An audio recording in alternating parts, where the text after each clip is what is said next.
Hello, everyone. Welcome to another edition of the Fan Commentary series here on Magpie's Nest Productions. I am, of course, the magnificent Magpie, and I am here with the enthusiastic man himself, the superhero enthusiast. Hello, superhero enthusiast. Hello, everyone. Well, we're doing a superhero movie. Or is it a spy movie? Or is it a romance movie? Well, actually, it's all of the above.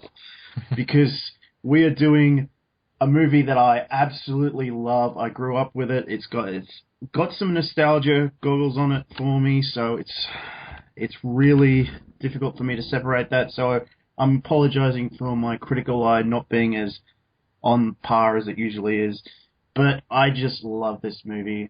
And I got the superhero enthusiast to watch it, and he hasn't seen it before, so I just want to quickly get your quick thoughts on it. Very basic. I liked it overall. I'll maybe bring up some criticisms or suggestions, because apparently you mentioned to me that they might be remaking this film. Yeah. It's been kind of in development hell, like a lot of things. Yeah. If they do remake it, I have some ideas of what kind of direction I'd like to see them take it, but we can get into that. But overall, I quite enjoyed it. Yeah, I've got some suggestions as well, but I'll bring them up too, and if we agree, then what the hell? Why not? But if we don't, then you're wrong. well, it's my channel, so I can't possibly be wrong. You're right. But everyone out there, if you are going to watch along with us, and hopefully you can, because hopefully you've been able to get the DVD, or it's available on YouTube. Yeah, and it's available on YouTube to order and pay for. So if you're watching along with that, just get it set up past the Disney logo or whatever, and we'll get going with this now. So just get ready to press play now.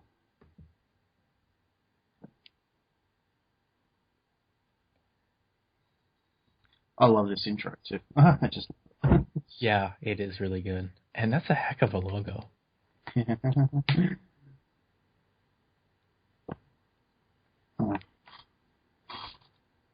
I wasn't really sure how comedic this was going to be going into it, because you had mentioned to me that it was, kind of a comedy, but also like a superhero spy kind of a thing. And then, you see this intro, and like suddenly a cartoon character pops up. Like, okay, I wasn't expecting that. It's not bad. I mean, it's like classic Disney animation stuff, so looks good. Yeah. But I like all the clever stuff, and like the logo falls down on him. Yeah. This was made at a time when Disney wasn't doing that well. The animation thing had sort of gone south. Until I think it was until Beauty and the Beast came along, it was kind of sitting there doing not much really. Yeah, and that was what, early 90s, late 80s? Yeah. So about a decade after this. Yeah, so they made a bunch of stuff. And this, I think, is probably, from what I've seen from that period, probably one of the better things that they developed that just didn't do that well. And Roger Ebert declared this the worst movie of '81. I have to disagree with him there, because wow, did he watch a different movie called Condorman?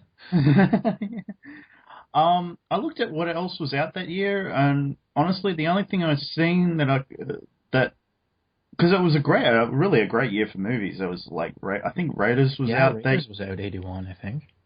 Yeah, and there was a bunch of other stuff, but the thing it's Endless Love, because that movie just scares the heck out of me, and it's horrible acting in it, and it's just like, oh. Brooke Shields was in that, and she did a great job, but not much else going on. It's like, can I just say I love how him flying past the screen and then the credits appearing in his wake is really, really cool. I kind of want to see that for like a Superman animated series opening or something. Oh yeah, that'd be cool. Or like, fuck, if Falcon gets his own movie after Captain America: The Winter Soldier, just do this. Mm. Well, you know what I was thinking? There was talk about putting Condorman in the Marvel universe, Oh and yeah, because I guess Disney bought Marvel. yeah. Oops. I would be curious to see how that would work. Well, I thought about putting him in because this is such keeping the spy thing in there, but having him be like one of the agents of Shield. Introduce him through Agents of Shield. That could work. He could be the guy who sort of like developed the wings for Falcon, or Yeah, Falcon was inspired by Condorman comic.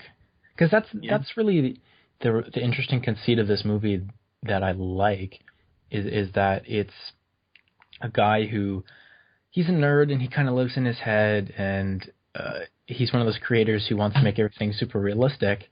So he has to test it out in real life, and then he gets put in this situation where he has to kind of become his own comic book character.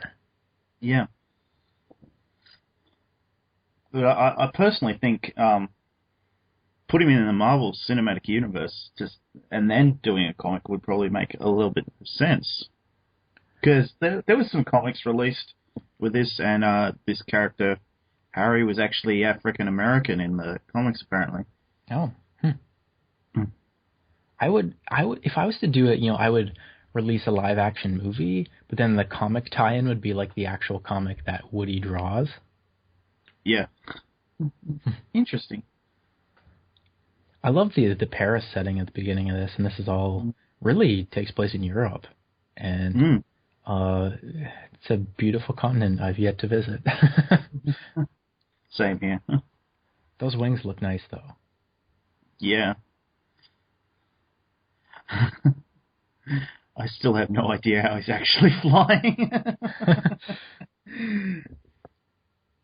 Yeah. They fixed a couple of things for the DVD release of this because it looked bad.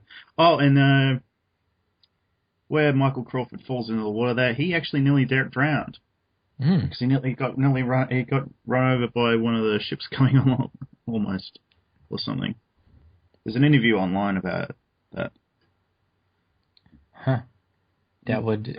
Was that one of the first things they filmed? Because that would not be a good omen. I don't know, but I think it was. Yeah, I don't know. Certain movies they do film things in pretty much in sequence. Mm. Definitely, I imagine that would help the actors. Yeah, probably be more. It does. Though. It would, but you can't. I doubt a lot of this interior. I imagine, is all on set. Because. Or it's a location. I'm really not could sure. Be, but kind of hard to tell with the windows being so far away. Yeah.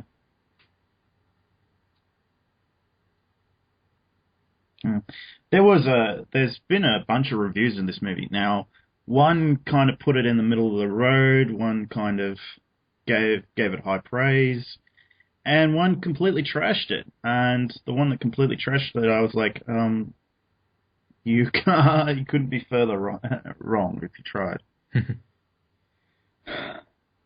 And I won't bring up any of their criticisms because they were so out there. Like, there was a complaint that Woody had kind of taken over Harry's apartment. It's like, well,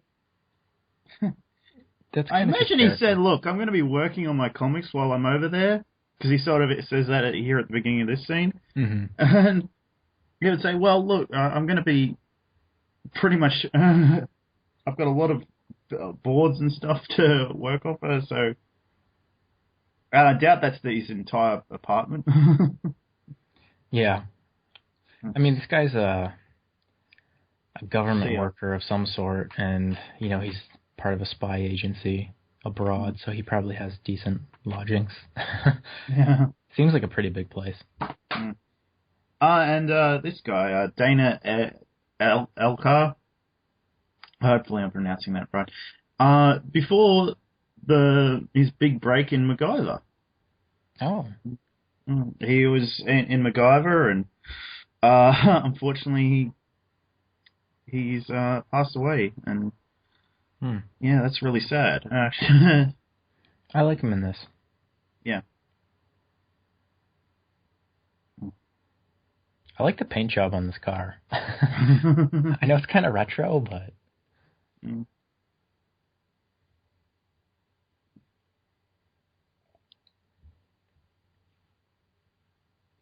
Is that a Ford they're driving? Yeah, I think so. In Europe. Huh.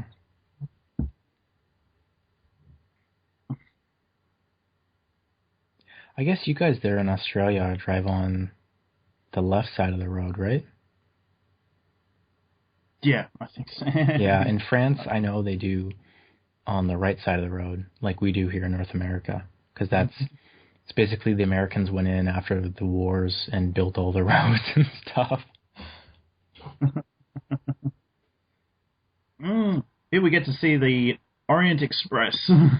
Oh yes, I would love to take that ride sometime.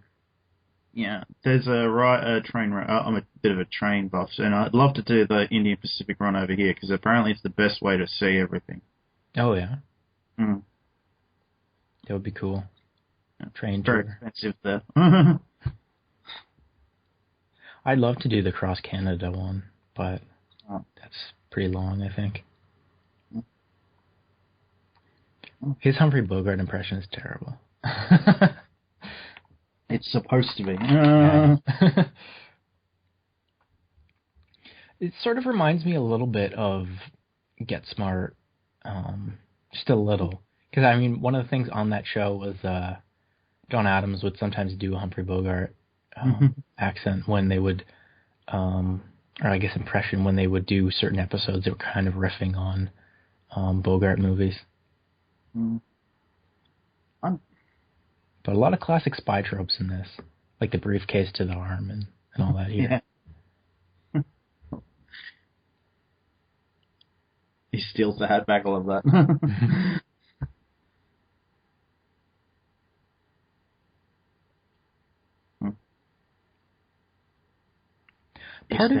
Part of me wishes that Woody had been set up a little bit more.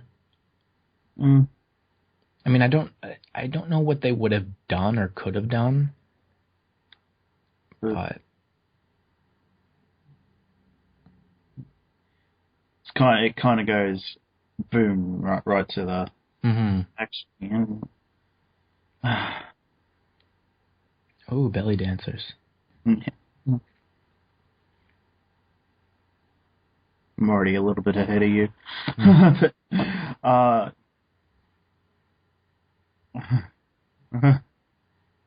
Careful. I love how he just tosses the cigarette into the thing and he trips over. Or just pause and wait until you reach the part of her. Natalia. He's just tripped over her now. Okay. One thing I would change in the reboot is I'd make that character actually a spy and on the same level as Woody. That could be interesting.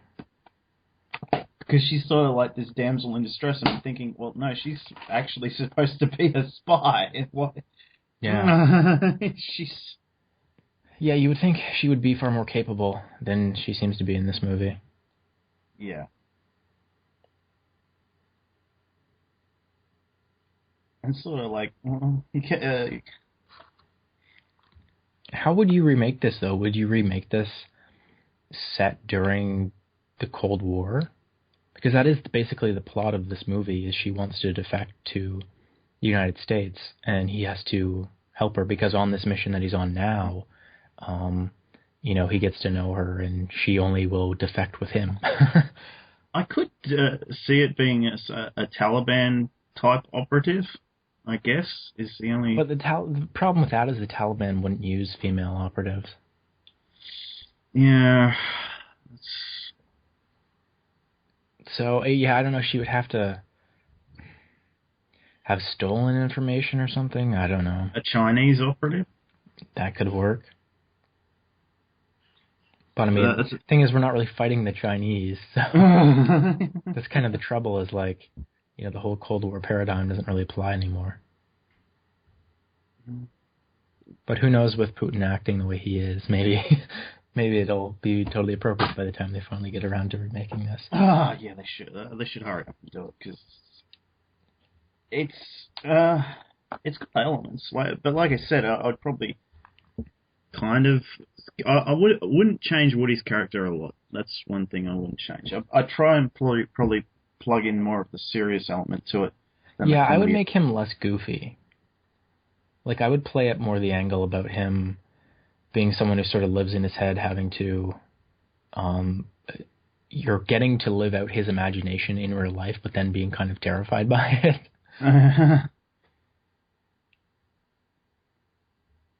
I love the way he tries to impress her here. I'm a secret agent. I'm total. Yeah. I'm a total badass.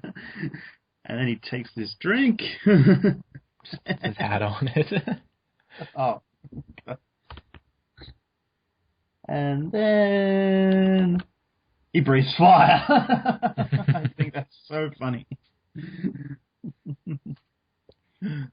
I was kind of wondering, because he kept holding his hand over his mouth, if when the guys attacked, he was going to spring that on them. Grab another sip and into it.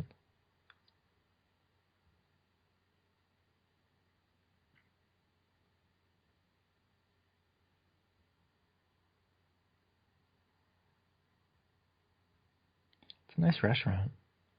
Mm-hmm. Who would you cast as some of these people in a remake? Well, the rumor was Robert Pattinson was going to play the Woody character, and I'm like, no, that's totally wrong. Seem right. And I mean, not because he was in Twilight. I've seen him in plenty of other stuff, and he's very good in it. But I just don't see him. I've never seen him in a really comedic role. Yeah, and I think you do need that a little bit of a comedic element to it still, but not as over the top as this.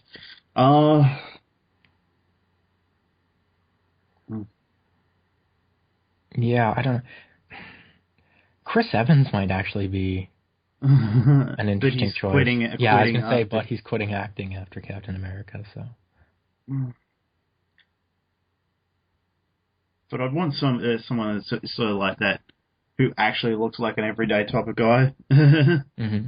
Not completely buff or anything like that.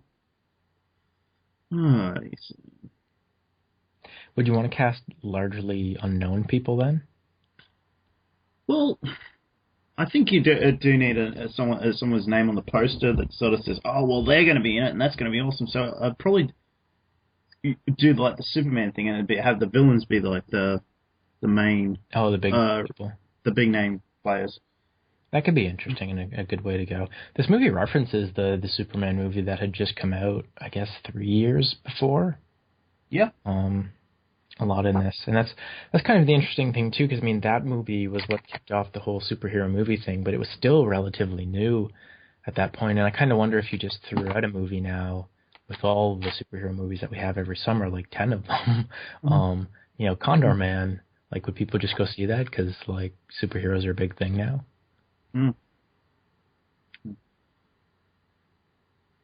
But I think if you were to do a reboot of it, and you were to put in the Marvel Universe, have it be a Hydra agent that is defecting, because I think that would work. Mm-hmm. And have it not be like one of the big names of Hydra, have it just be some random person that's high up in the hierarchy, I guess. Yeah. Like this. Yeah, like, I could see this being almost like a two-parter on Agents of S.H.I.E.L.D. or something. And then do the big budget movie type thing.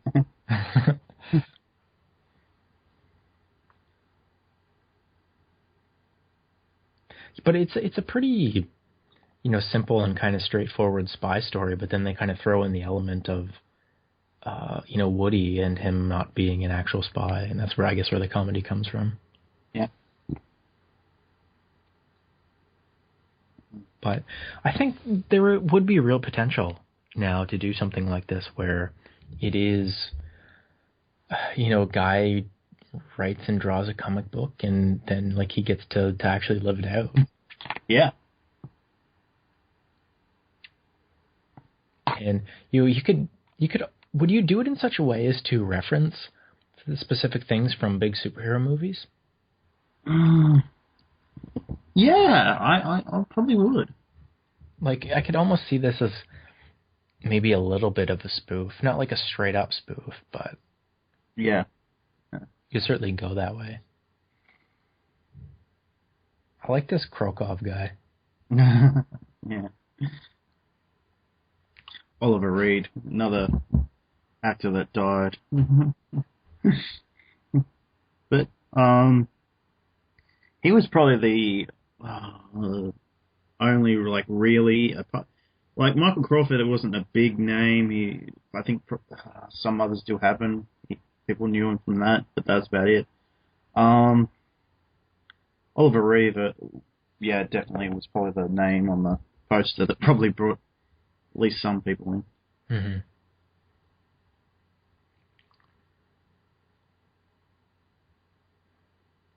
And Barbara Pereira, of course, from the James Bond movie that she was in.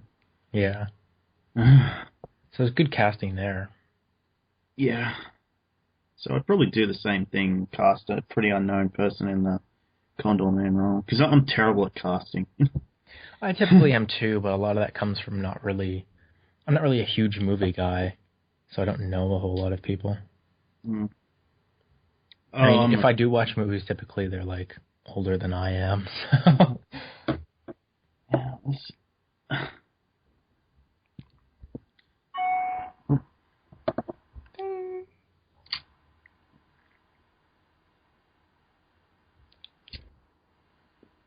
Yeah, I guess, like, how far into this are we? About 20 minutes now. Yeah. And the whole sort of setup is taken care of. Yeah. I kind of wonder, because, like, some movies really take a while to get going, and this one really does kind of just jump into it. Mm. There is a part, like, maybe we'll get to this later on, but this movie is only, like, 90 minutes-ish. Yeah. And I don't know, there's a part where I feel like it could have maybe wrapped up around, like, the hour mark.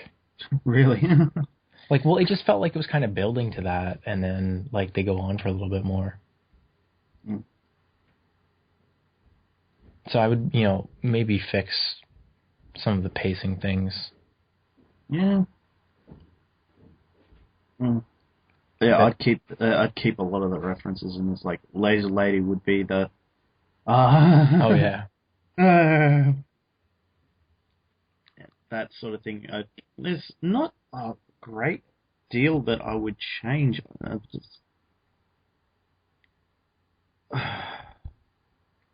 Except, the Dana L character would be... If it was in the Marvel Universe, definitely would be... oh, God. What's he with the eye patch? Samuel L. Jackson's character. Nick Fury? Yeah, Nick Fury, that's it. Yeah. And then you could have the other guy, Harry, as Coulson. Yeah. Well, and then you could backdoor pilot it if you wanted to and make it another... Instead of Marvel Agents of S.H.I.E.L.D., just Marvel's Condorman. It could be interesting because they do set this up as a potential franchise thing at the end. Yeah, they do, and unfortunately, it just didn't perform as well as they wanted it to. I don't think it would have taken a lot more from. I think if it made like a fairly decent amount of money, that Disney at that time would have just milked the hell out of it. Mm-hmm. And he's already gone through a character change too, because you see Woody at the beginning of this, and it was like, oh, it's going to be a big adventure, and now he's like, no, I'm not going back. I nearly got killed.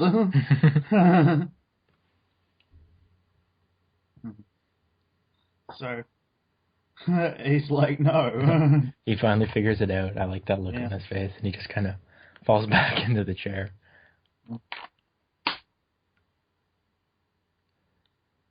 Well, I'm not a patriot. I'm British. Yeah, really. I like how he says in this scene, like, I'm sorry. And I'd be like, I'd be sorry too if I was wearing that sweater. It was the 80s and was not... It was a very different time for fashion.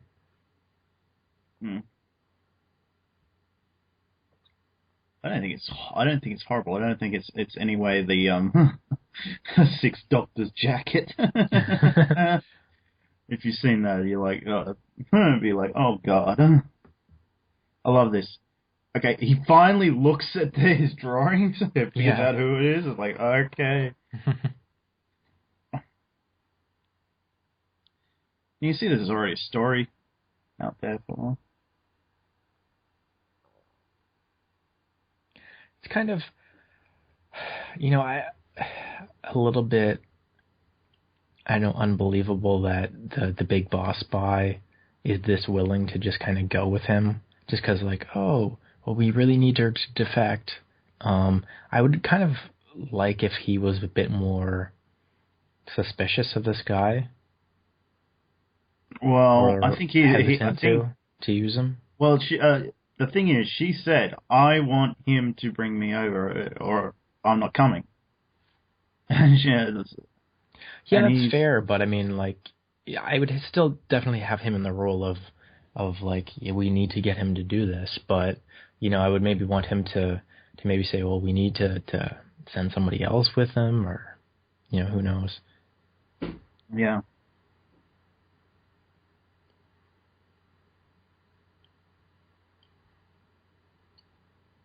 Yeah, so I do see this more fitting in with the Agents of S.H.I.E.L.D. type thing, and having Coulson sort of be on this kind of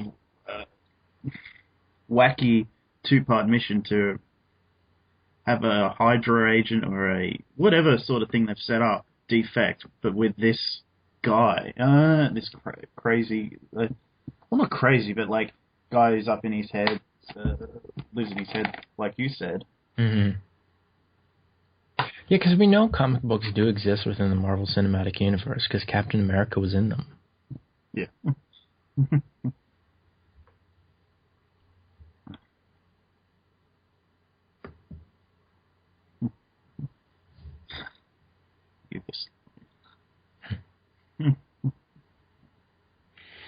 But I like how he convinces them to, give him all the fancy gadgets and stuff.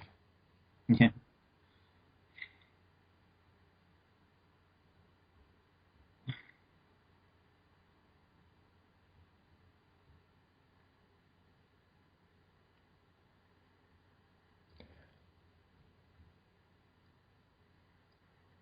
What do you think of this whole gypsy disguise thing? Well, I think it kind of works, but it's like, it doesn't really work in.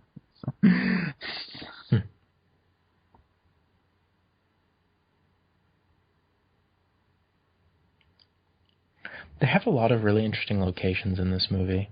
And that's one of the things I really liked about it.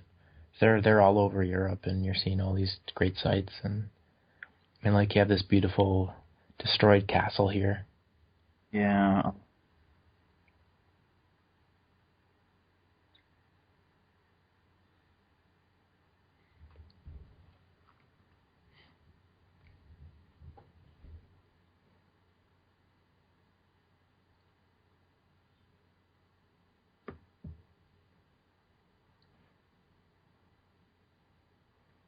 Where is that she's hiding?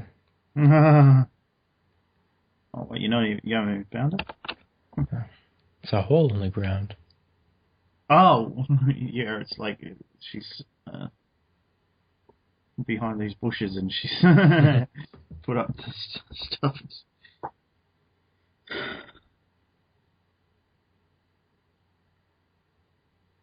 Mm.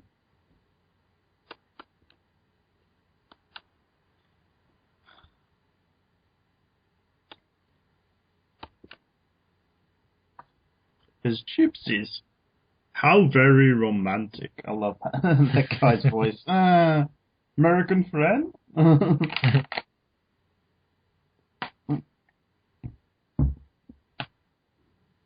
Remake, that guy's being played by Milan Jeftic.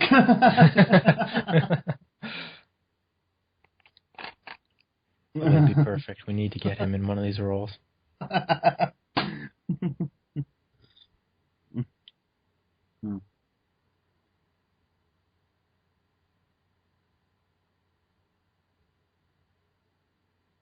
Well, carry a gun. I love that. Condorman does not carry a gun. Of course not. Well, that could be an interesting running gag if they remade this too, of like the whole he tries to be super accurate to his comic, and so it's kind of like a play on the whole fanboys wanting everything to be, exactly like the book.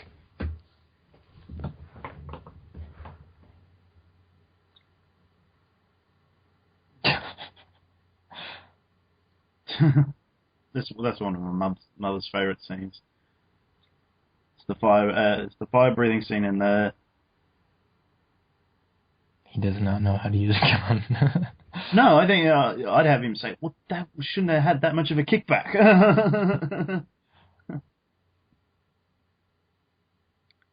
I wouldn't go too crazy with the fanboy thing though, because it would be that'd get annoying after a while. Oh yeah, like I just meant like it could just be sort of a subtle little joke in there. Mm.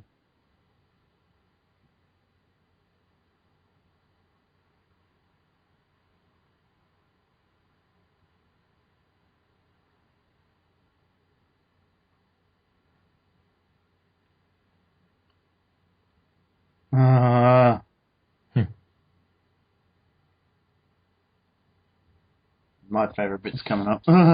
Yeah, mine too.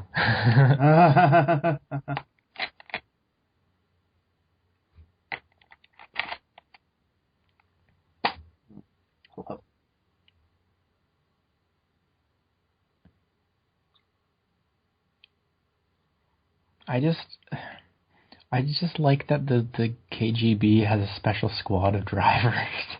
Yeah. Like that would be a thing.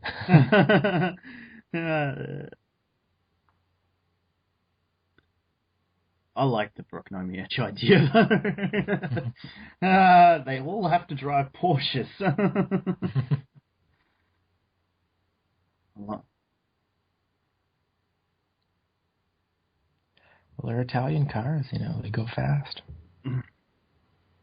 I thought Porsches were German cars. No, Porsche is Italian. Oh, okay. Porsche, yeah. If it was a Soviet car, it probably wouldn't start.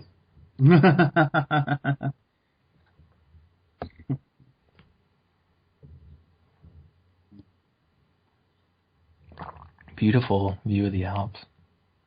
Yeah.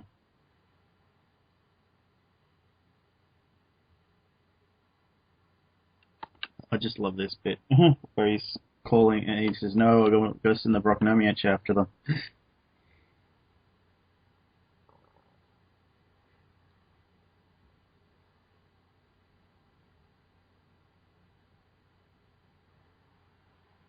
The Broknomiach.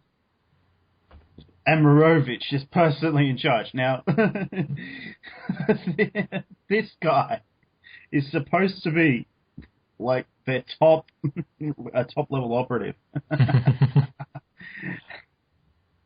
And the thing that makes him spooky is he has a glass eye, and I think this guy's performance is really good because he does give off that enough of an era of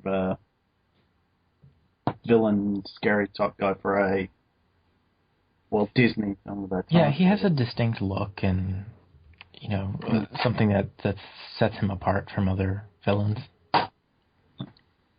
Yeah. He's got, the visual thing and the cool gimmick of the fast cars.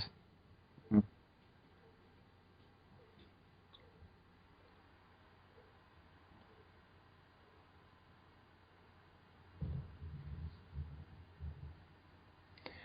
This may be the only movie I've ever seen that's set in Yugoslavia. that has stuff set in Yugoslavia, at least. Yeah.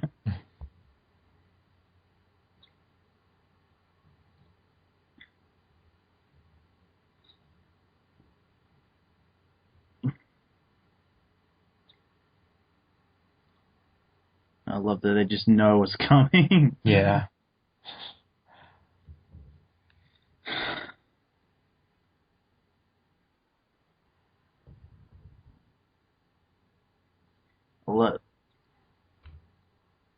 Love how it's so quiet. And then someone off screen says Broknovic, and then they all just run. You know that's a good villain. You don't know what it is, but that's like, especially if you're first watching this, you're like, what the heck? Why are they all running away? Man? Yeah. These guys must be scary. See.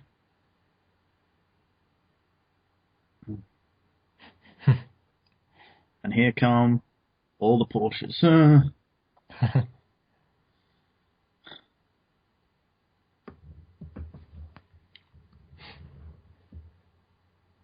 And of course, the lead one has to be different to the other ones. That's of course. Yeah. The same way Darth Vader's TIE Fighter is a little bit different. Yeah. I wonder if that's what they're referencing there. A little Could be. bit. Yeah. It's just a villain thing. The lead guy needs to be distinct. He could have a big fucking spoiler on the back of his car.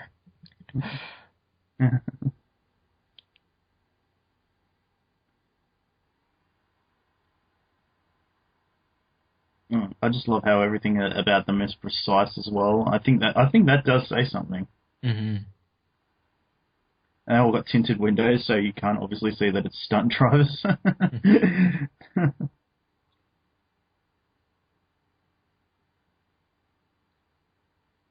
And it's just ominous.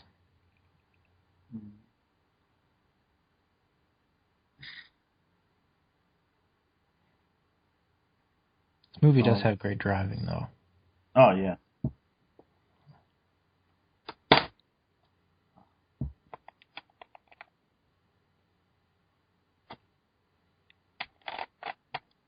Oh, yeah.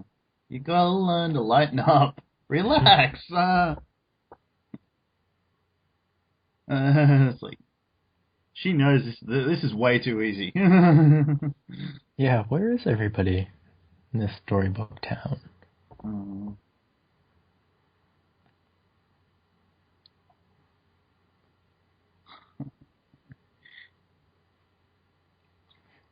This is one thing I definitely keep for the reboot. It's just like, the chase scene, and of course it would be far more elaborate. There'd be far more cars involved and everything. It'd go on for like an hour or so. Yeah, eat it, Fast and Furious.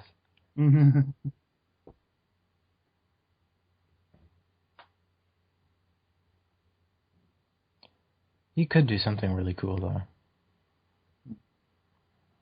Because, I mean, really, I'm trying to think, like, there have been a lot of big car movies lately, but, like, what was the last one that was actually set, like, in the Alps?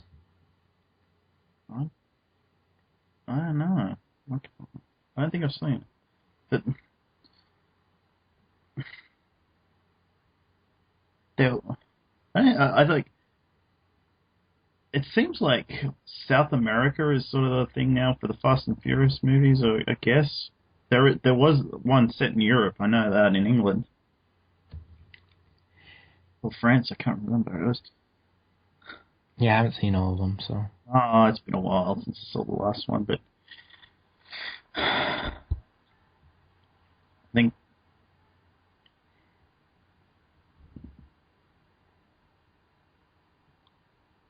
That's so ominous.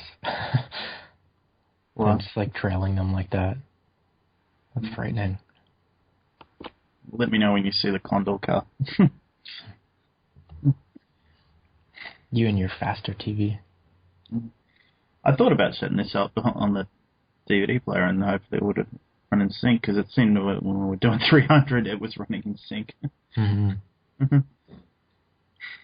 Oh, they're in it now. all in the green. Mm. He's trying all the funny gadgets, and I like how he has like the center beam, and they all go off to the sides, and then he has the ones on the sides, and they all go, in the middle. The car is shot out now, but. Mm. And they avoid that, which is a miracle in itself. Yeah. Kind of wish that had taken out one of them. Mm. They really did not a great job with the blue screen effects with this at the time. It's like, Yeah. Oh, but, I should mention. It was 81, so. I should mention, because this was mentioned in one of the reviews. The soundtrack for this was done by someone very famous sound designer. Hang on, let me see if I can find out who it was, just so I get the name right. Because, not sound designer, score. The score was done by someone really cool. Music by Henry Mancini. Yeah. He's done a lot of scores, and he did a magnificent job of this, like he always does. Yeah, like he did the Pink Panther movies, so. Oh, yeah. Like, that's classic music.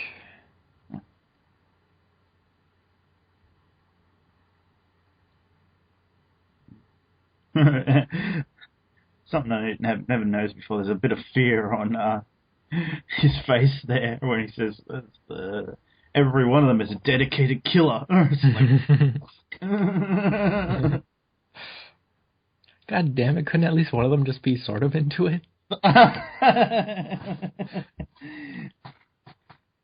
dedicated.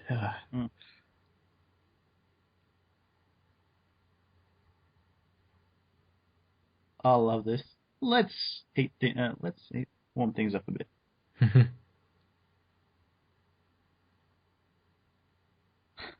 Only the Condor comes with a flamethrower.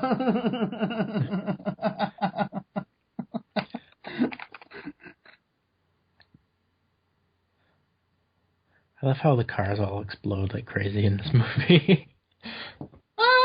You know how much that car costs? Yeah, really. Like, they probably... Did this movie make its money back? I know it didn't make a whole lot of money, but, like, damn. Let me double check. I can't remember whether it was just outside or... It obviously wasn't successful enough to get a sequel. That's saying something, because Disney's a sequel machine. Mm-hmm. I love the ramp thing. That's just brilliant. It doesn't have its budget listed here. Mm-hmm. Yeah, it was panned. It's heavily panned by critics, and but it's since got a cult following. That's cool, but it doesn't say what its budget was. I think it probably broke even.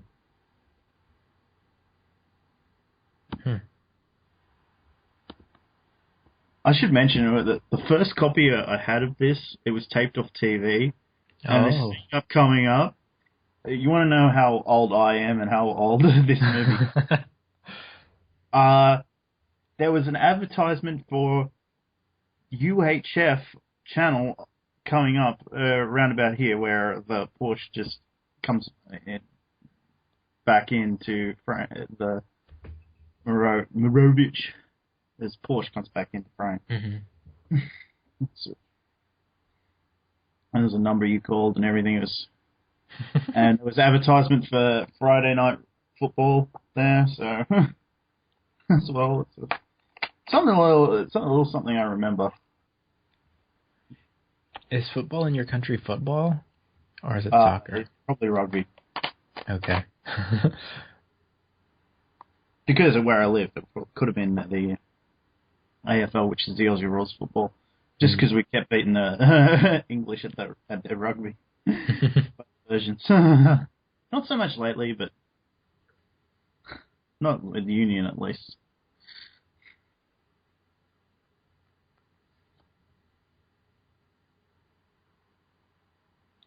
This movie does have great music. Yeah. That's the one thing you can't take away from it. It's got a great score. Yeah, and I don't want to be one of those people who's like, well, the music's good. But it is.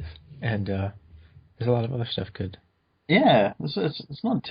It is not a bad movie. Oh, here we go. Oh, nice. I referenced this in my Captain Logan thing. It turns into a hovercraft.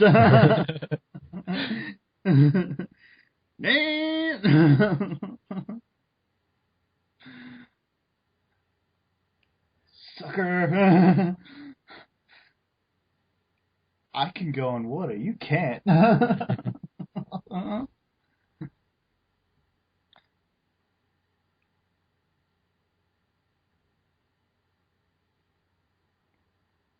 Grat. And now he's wearing an eye patch. Yeah. I like this scene, though, because it shows that the villains are very sort of genre savvy. I think it's this scene where he says, look, everything that he does is in the comic books. Maybe it's another one. It's in the same one. No, it's later on he realizes where he gets it. But yeah, so they're able to like plan, and so the guy has to take into account that the villains are going to be following what he's written.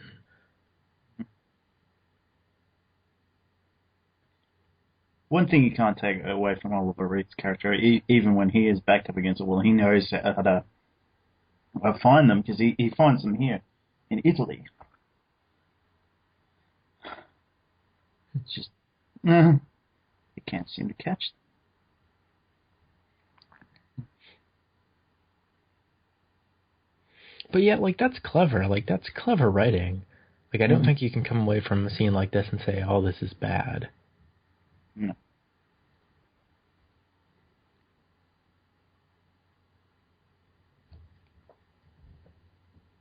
As a character that we don't know anything about, but he's obviously had to deal with him in the past. Yeah. Mm-hmm. Now the movie kind of does slow down a bit here, but I think after all that action and leaping right into it, we need a little bit of a break. Yeah, I just kind of maybe wonder. It felt like it had built up, like the big chase scene was sort of the climax of the movie, and them, or maybe the big action thing in the middle, and then they were going to have one more confrontation once they try and cross the Alps, and then that would pretty much be it. Yeah. But the villain's plan is a really, really smart, to release in the paper that they're criminals or whatever. Yeah. That's actually really genius. Yeah. Smart. Oh. And this, after all, is just a writer of comic books. How dare you insult the best medium ever. I'm just saying he's not a spy.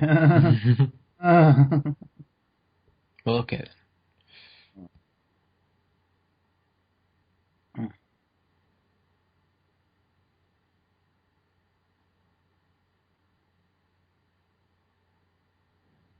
The police.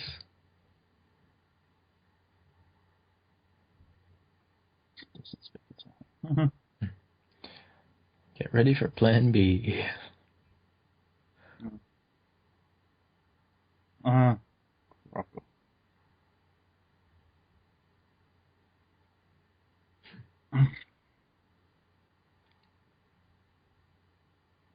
What?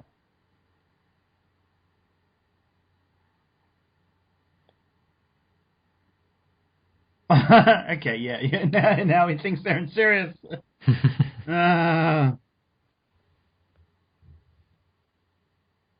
There's a bunch of comic book characters he does refer to in this Gopher Boy. I wonder, I'd like it if had there been sequels, we had seen these characters in some respect. Yeah, that would have been neat to sort of see his work and how that would influence his adventures.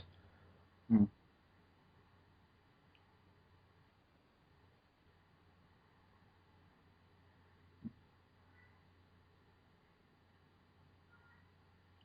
That's the worst disguise ever. Huh?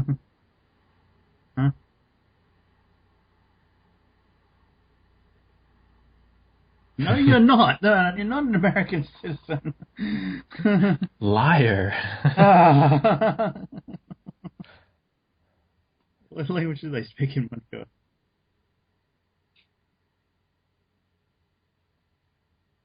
Yeah, He dude. does a good accent, though.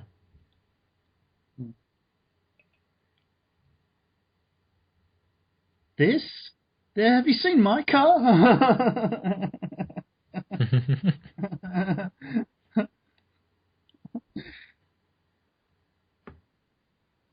All right.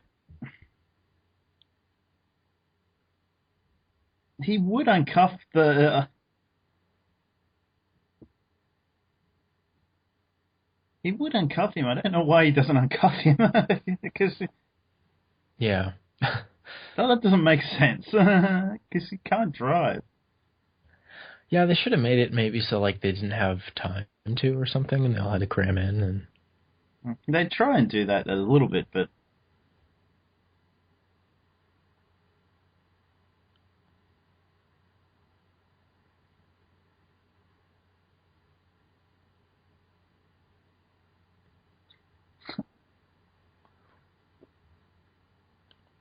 I haven't seen the guy that plays Morovich in anything else. So, I must say that. But yeah, I haven't either. I looked up his profile. I think he's more of a in his native land, wherever that might be. Sorry, I don't know. No, I think that's where he does a lot of his work. His name's Jean-Pierre Carfon, so I'm assuming that's French. Yeah, so French. Coming up is one of the funniest bits of the movie, I think, and it's one of the things that Natalia does that's actually within the movie that actually makes her look somewhat competent. Yeah, because that's the thing, like, she is, like you said before, she's a spy. She should be the one giving him advice on how to, escape all these guys. Because, like, she used to work with them. She would know what their tactics are. Mm. Like, what would be cool is, if there was something where she'd said, "Oh, well, I've worked with Morovich before. I know how he operates. He's Mm-hmm. like something simple as that." Like, and she.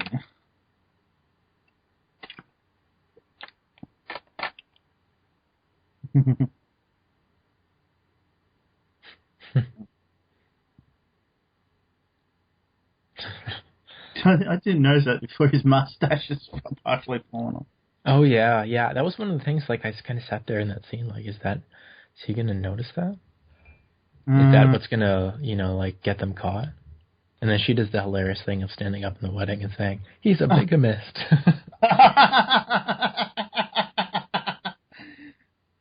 Ready, married to me. So there's really no way to get out of something like that.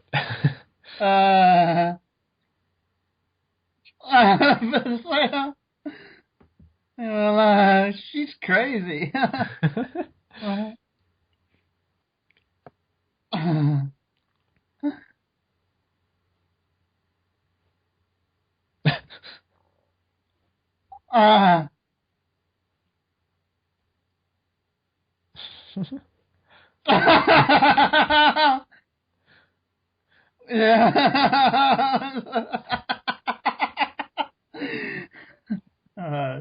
Yeah, this is really, you're right, this is really the only thing in this movie that makes her look really competent and capable.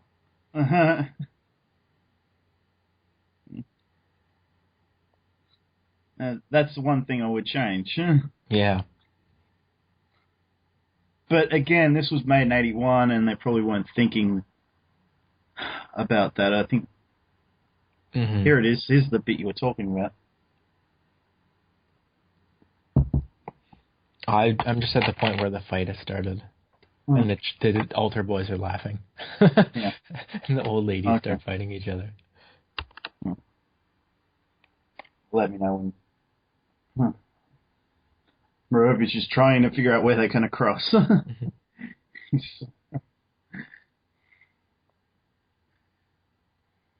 I've only got about half an hour for the movie to go, really. Yeah. And this movie does move at quite a good pace. Yeah, there are a couple slow bits, and there are certain scenes in this movie that I think maybe could have been trimmed down a little bit. Like when he's looking around at the castle, like that went on, I think like almost a full minute longer than it needed to. But Oh, okay. Like you wouldn't. I wouldn't gut this movie or anything. But I know there are a lot of older movies that I do kind of feel that about. Where, like I mentioned before, where it feels like the movie's wrapping up, and then it's like, oh no, we've got like half an hour left. Car that turns into a racing car. Car that turns into a hovercraft. That way. You're only there. Okay.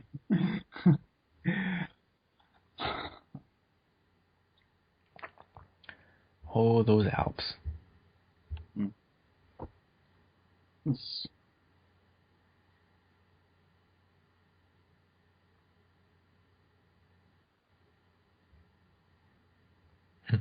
I love it how Krakow is in like a palace for most of the movie, and it actually does look like it's not the typical Russian area that I guess they found a place that could look like where they were filming it. Well, yeah, because he's in Monaco, isn't he? Yeah.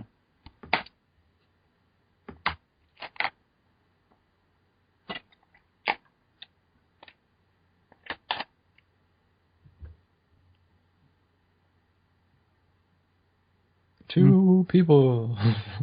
Oh, you're already there? I'll catch you up in a minute. Yeah,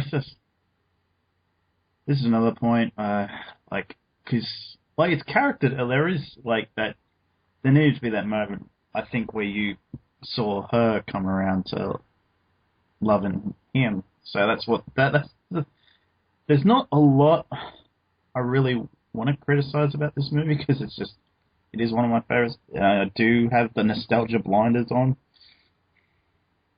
Fair enough.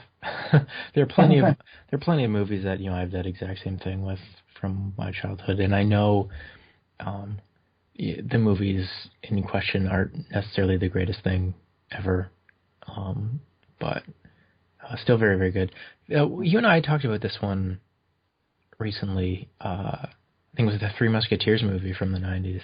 That's one I've rewatched as an adult, and it doesn't hold up as well as I thought it would, but I still have very, very fond memories attached to that movie.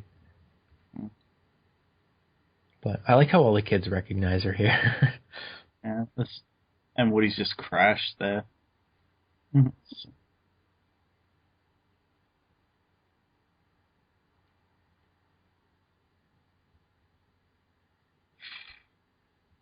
I love that they actually went on location, and I know this is not all green screen. Yeah.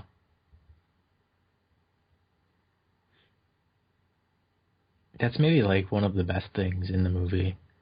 Because the special effects aren't really great in this, but they actually bothered to go, on location and stuff. And the right locations, as far as I know. Yeah, and I love, they set this up. Because he said at the beginning, kids all over the world read my stuff. Mm-hmm.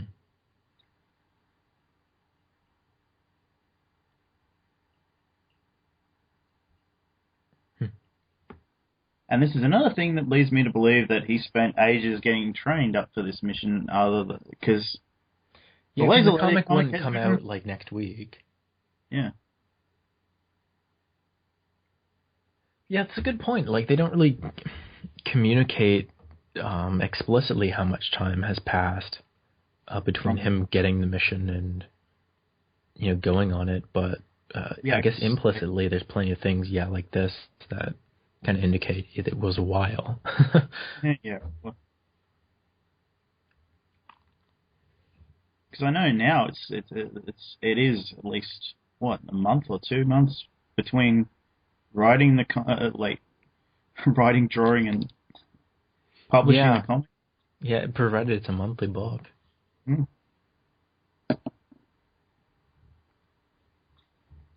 And you'd have to get story approval and all that. No, I don't think it. I don't know what company he works for, if any. Maybe It says Woodrow Wilkins Publishing, so. Okay, I guess he's his own. No, I'm thinking he writes it easy, like the Stan Lee, but. I see kind of some Hergé influence in there. The guy who did Tintin. Okay, yeah. He wrote and drew pretty much all that stuff. He worked with other people, but he was the main creative force behind it. And at a certain point, they basically were publishing it themselves, I think.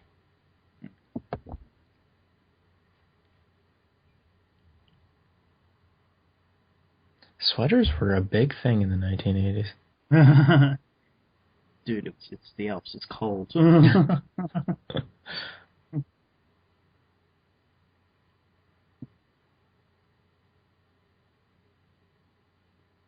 I should mention too. I didn't mention this before. We're doing this before we do the Man from Snowy River commentary, so I'm not sure what this will come out in May. So I don't know when. Yeah. Time warp for you listeners.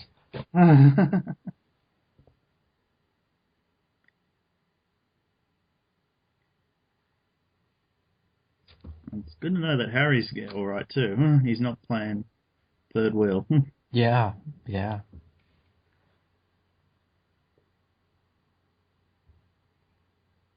I love that. Ruble for your thoughts.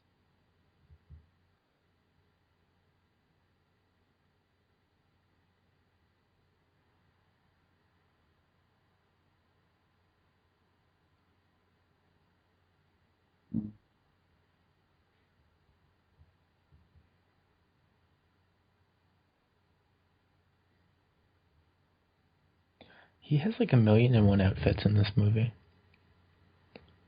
Woody. Yeah, every time we see him, he's wearing something completely different. Well, he wore that outfit from Yugoslavia to Italy, then to where they are here in the Alps. I guess it's still technically in Italy, but he's only just changed, so. No, I think it was supposed to be Switzerland, but then we saw an Italian flag, I think, in the background. So.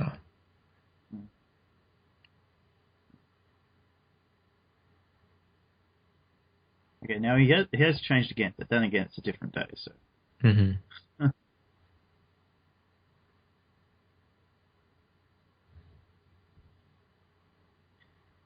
This has, in the review I saw of this, that actually did praise it a bit.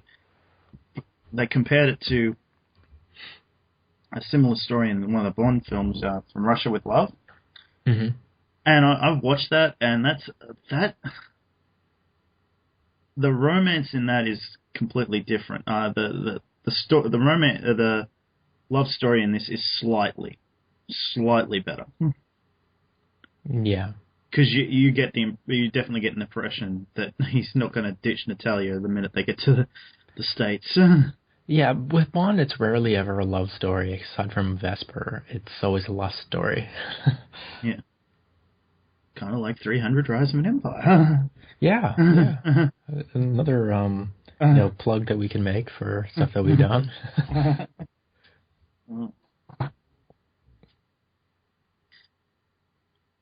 I still haven't seen that a second time, but I need to. Oh. I wish I had a chance to. I think it's finished up out here, unfortunately. Now, isn't it lucky that Woody is sharing a thing with Harry and she's on her own? Yeah, they kind of have to contrive Harry being afraid of heights. That's a bit of but just have him sit on that thing.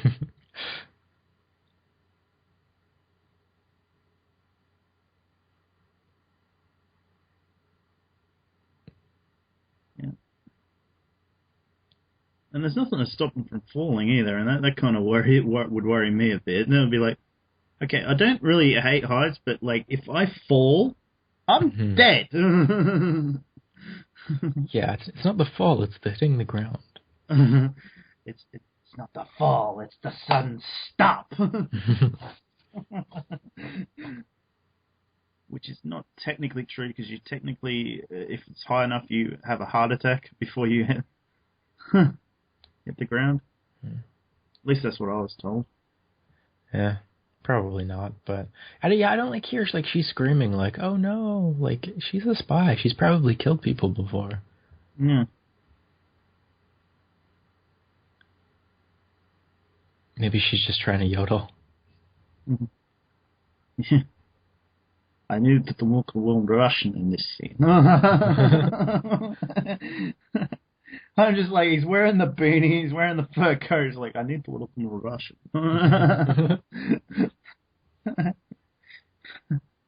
My villainy is not on display.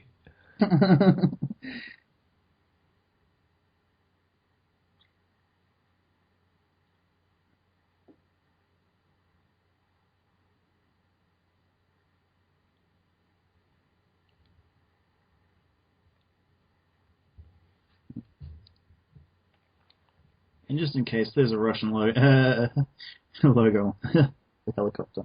Mm-hmm. It wasn't clear enough. I like this bit. He's showing her like, there's your boy. He's dead now.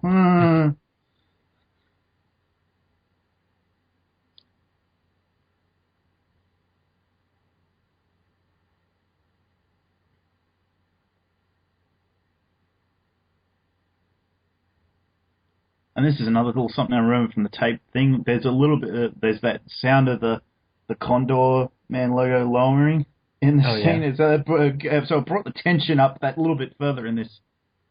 And when Harry says, "I may never move again," it sounds a lot scarier. Like, God. Oh no, something's really the matter with him. Yeah. I just got back from playing tennis. Because that's the sport that villains play.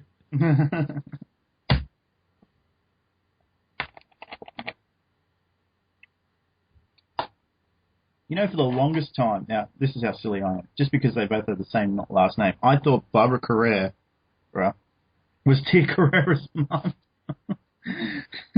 Oh my. I don't know.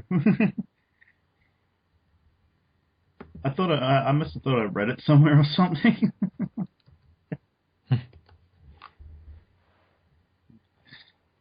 I don't see much of a resemblance.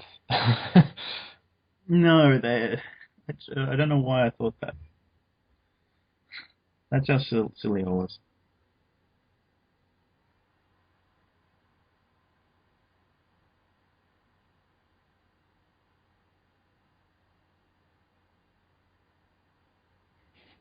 I like how she just like totally freaks out on him. Just starts yelling. Yeah. Jeez.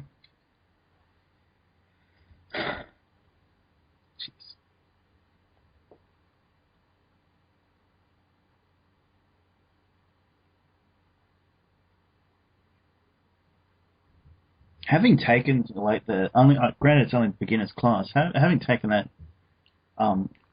those classes, seeing what's going, what Oliver Reed had to go in here and can't do is like, it's just, there is so much to it. You have no idea. Mm-hmm.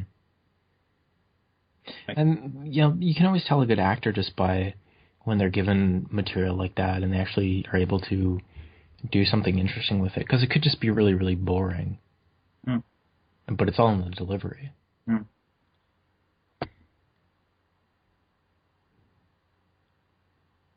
He loves her.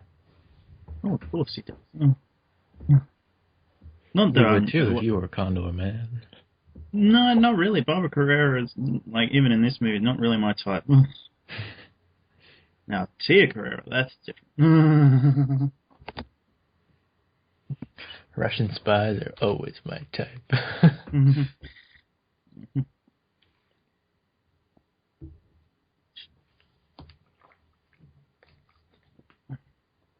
trying to think of who I would cast as Natalia in that movie.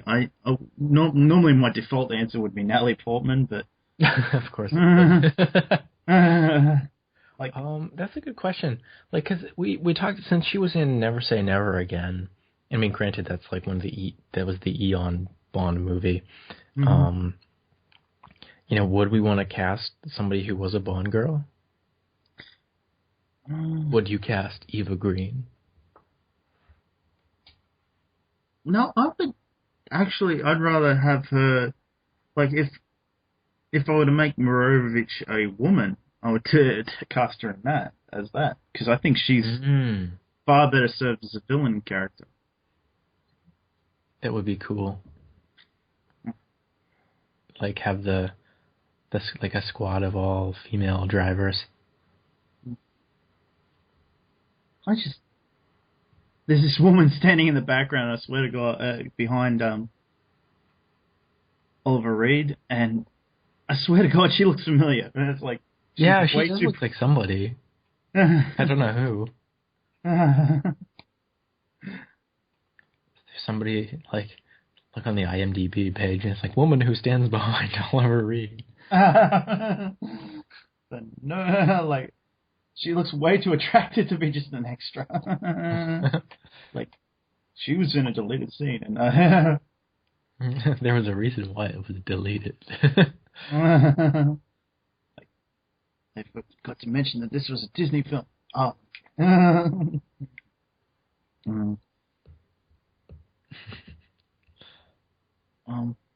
There was criticism for... I wish he had been like, no thanks, I'm driving. I wish there'd been some no, there was some criticism, I remember in the review of this, that they don't show how Woody won all that money. Like, and I was thinking, why would you show that? Like, I'm trying to think, like, all the information you need is in that scene. Like, he won a whole bunch of money. You didn't need to see how, really. Like, it would have been cool, but... Yeah, that would have been just another thing to slow down the movie. Yeah. I love that. I have to close the deal for Rhode Island. And there was some criticism about these guys pretending to be... Arab. Middle East, yeah. I'm thinking, these guys have to get invited to this party, and about the only thing that they can do is this. This reminds me of Get Smart a lot, because there is an episode, or actually two in Get Smart, that involve like Maxwell Smart dressing up as some type of like sheikh from some Arab country. I like the guy looks at his watch and spills his drink. That's funny. That's a very kind of Get Smart-esque gag.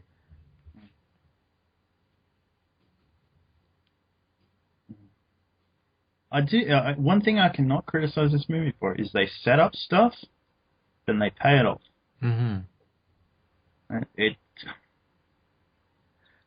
I know this is based off a Robert Sheckley thing, but I'm just trying to see who actually wrote it. The Game of X.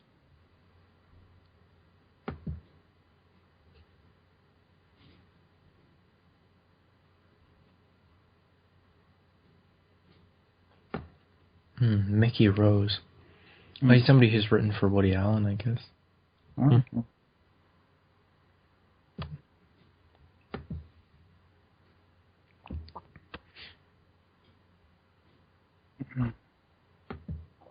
It's news to me. What do you think about this bit where she initially turns him down because she's trying to say protect him. Because she's Yeah, it shows that they've actually built something. She actually quite likes him.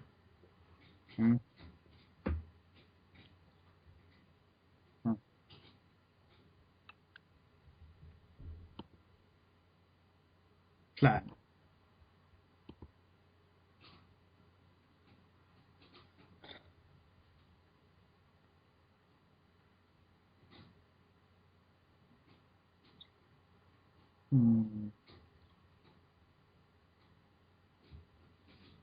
Still trying to think of a good actress to play Natalia in a reboot. Depends on what way they want to go with it, but Yeah, that's true.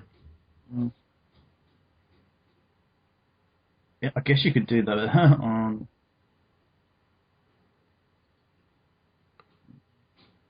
Who would you have as Oliver Reed?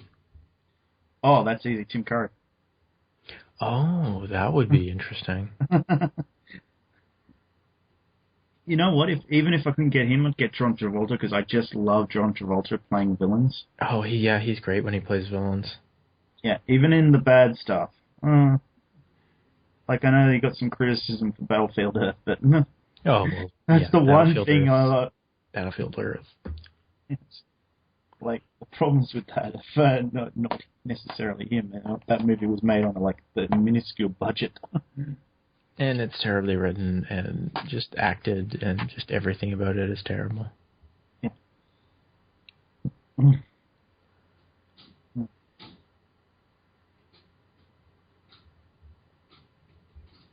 2, 1. Boom. Oh no, you can see my yellow boots. It's almost like you're wearing something underneath that disguise.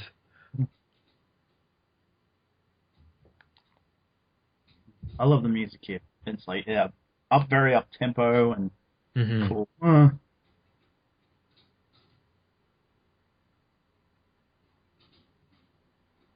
They have the same siren as the Starship Enterprise.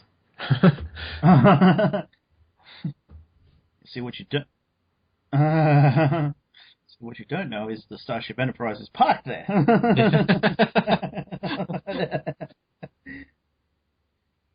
He goes to the wrong door.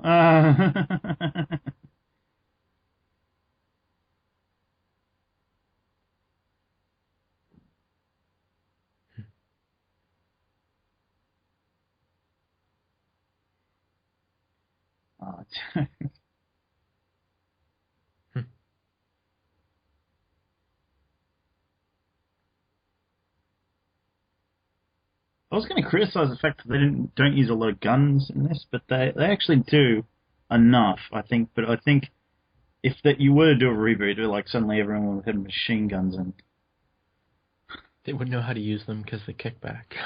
Yeah. Well, yeah, I don't think that is really much of a criticism. Like, the villains use them. Yeah. And like of course, the handicap is that he only Condorman uses lasers, and there's like no explanation for why he has lasers and they don't. Well, I know on like the Spider-Man TV show and stuff in the 90s, they had to use laser weapons because like guns were too violent or something. So like, they had to be laser guns. I don't know how that's less violent, but yeah. How we get out of here, Fly? Yep. Because I've got super duper wings now. Now, the reason I think these ones will look better is because you can tell that they're kind of designed to more glide than flap and that. Yes, there's a thing online. Someone actually built this outfit. Oh, cool. And showed up to a con in it. And he actually, the wings weren't like as good as this, but like for a cosplay, it was really good. And I was like, oh. oh shit, he's actually not falling to his death.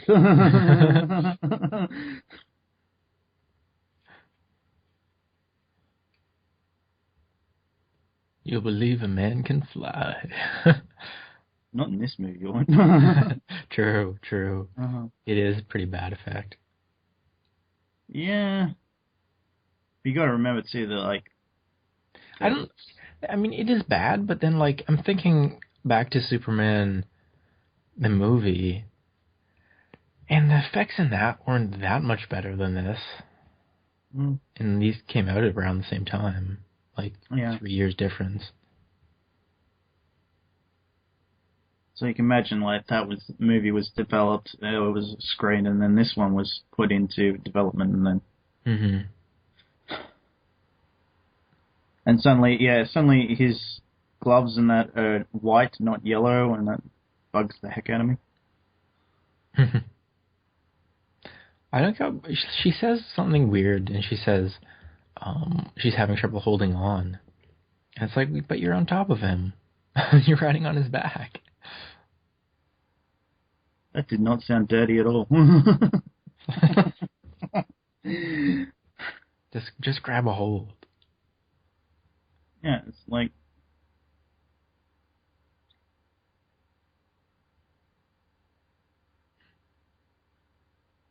I think that's just to build a little bit of tension. I love this gag too. The rolls falls into the river. And no one is like, mate, your rolls is going down. Your rolls is rolling. It's a good gag, but it doesn't do anything.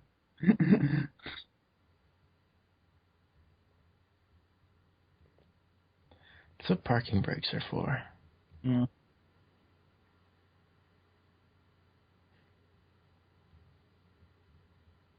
Because then it just sets up this scene.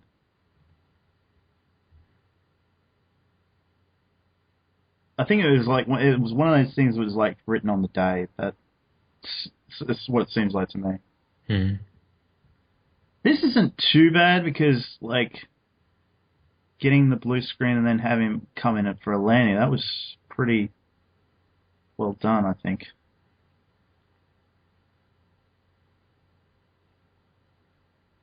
Except suddenly his eyebrows are gone and... Yeah. He took them off in between while we were looking at Condorman. Yeah.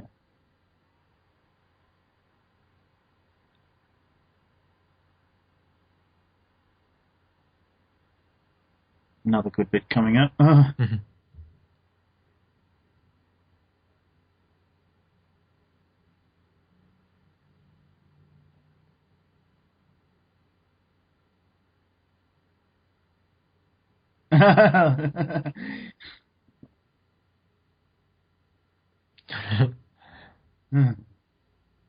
So saying a sensible thing we're doing now. Yeah. Yeah, we haven't got time for you two to make out. Mm-hmm. And besides, this is a Disney movie. Yes, there can be no tongue. Yeah.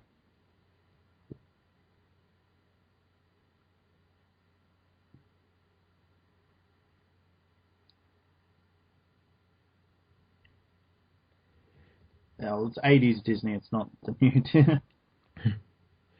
That is a nice boat. I prefer the car, but kicks the Batboat's butt from the 60s show.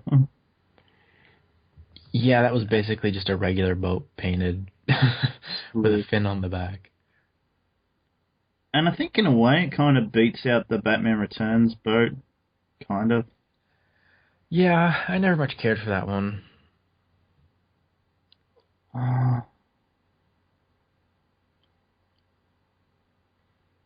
And I think it really does kick the butt of the Forever one as well. So Yeah. That one was nothing spectacular either. I mean, this one has a laser turret built in the back seat.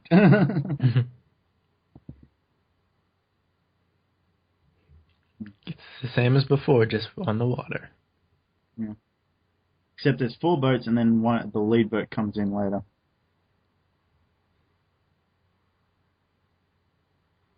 And I think this is pretty well done because it's all practical effects. Yeah, like it looks good. Mm.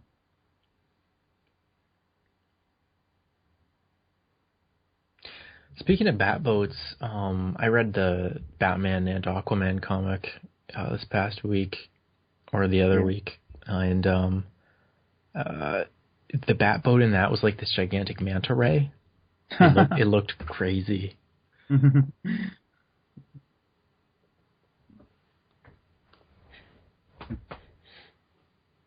He's got terrible aim, and yet somehow still manages to hit them. Yeah. There's smoke coming out the back. That's not at all. Mm-hmm. But you got to remember too, he's a moving target trying to hit more moving targets.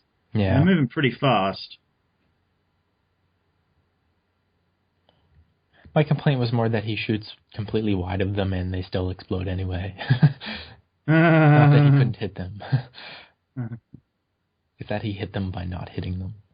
Yeah. Someone didn't do their job properly when they were painting in the laser. Because there's a couple there that are just bouncing off the water. Yeah, like what's that about?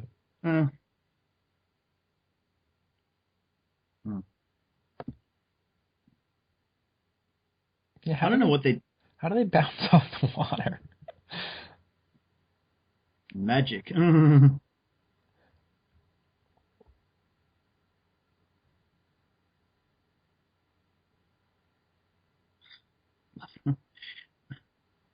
Sorry, I'm just so engrossed in this movie. Yeah. Like when I watched it back for this, I pre-watched it for this. I was so engrossed in it, and there was stuff I noticed that I hadn't noticed before. I can't remember what any of it was, but I was like, oh. I think it was. I just didn't realize how good it was until I watched it back. Oh, that was a good shot. Yeah, the action stuff in this especially is really, really well done. Yeah. I don't get how it could be like one of the worst movies of 1981. Yeah. I mean, granted, there were a lot of other good movies that year, apparently, but Endless like, Love. if it is the worst, then it's got to be like only in comparison. Yeah, I think Endless Love was horrible because it was horribly acted. Not by everyone, but by the character that we follow throughout the movie.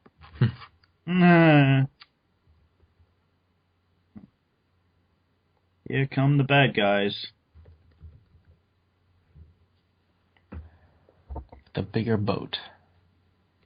Yeah, they got a bigger boat. Now that's a big banana. I love this. He just takes out the... and the laser gun somehow just breaks in half. Let a minute. I remember seeing I was like, oh no, I didn't realize that happened.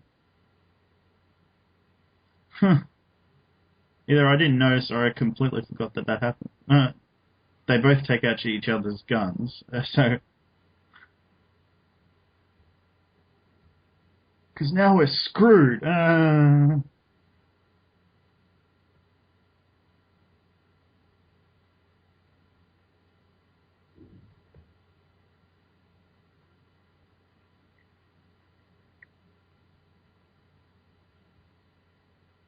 Now, of course, if Zack Snyder was directing this, he would immediately put in a huge battle between Condorman and Krakow where they destroy half of Monte Carlo. Oh yeah. For no apparent reason. In slow motion. I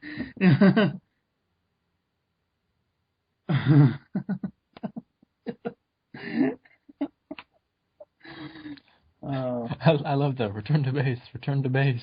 The guy doesn't listen and he just jumps out. Yeah. The thing is that the reviewer said that was a setup early on because the guy is one-eyed and he has no depth perception. Oh, that's funny.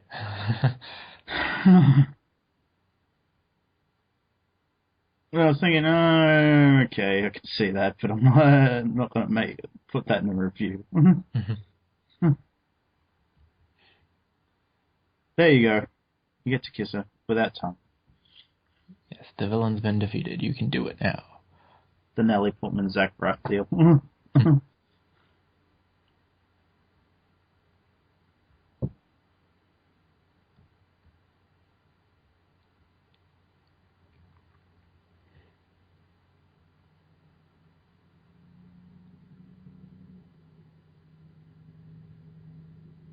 See the USA.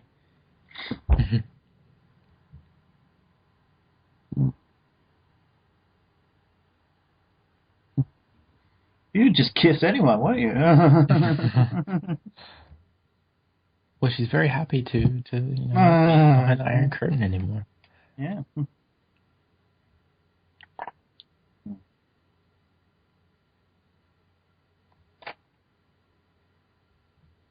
Do it.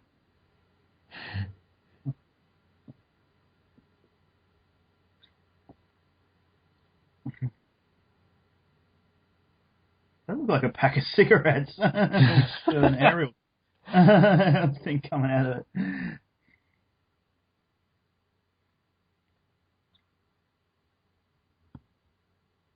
Condorman. Wanted credits? Well, too bad. We only show them all at the beginning. But anyway, that was Condorman, and yeah. I still love it. I still try and watch it at least once every 6 months or so, so no one's taken that away from me. True. But, yeah. So, did you like it better this time around, or did you feel about the same about it? Probably the same, but I mean, I had a pretty favorable view of it the first time I saw it, so. Okay. Well, normally we'd be talking through credits, but there's no credits. Yeah. So, just to get to the crux of the thing here, I don't know what we're going to be doing next, but I will try and remember to leave a little note at the end of this to what we're doing next time, because this should be coming out. When did you say? Yeah, I'm trying to get it out 1st of May or something like that. So okay, so we're recording this end of March. Yeah. Before we do the hello, people of the future. Yeah. How are those hover cards working out? Okay.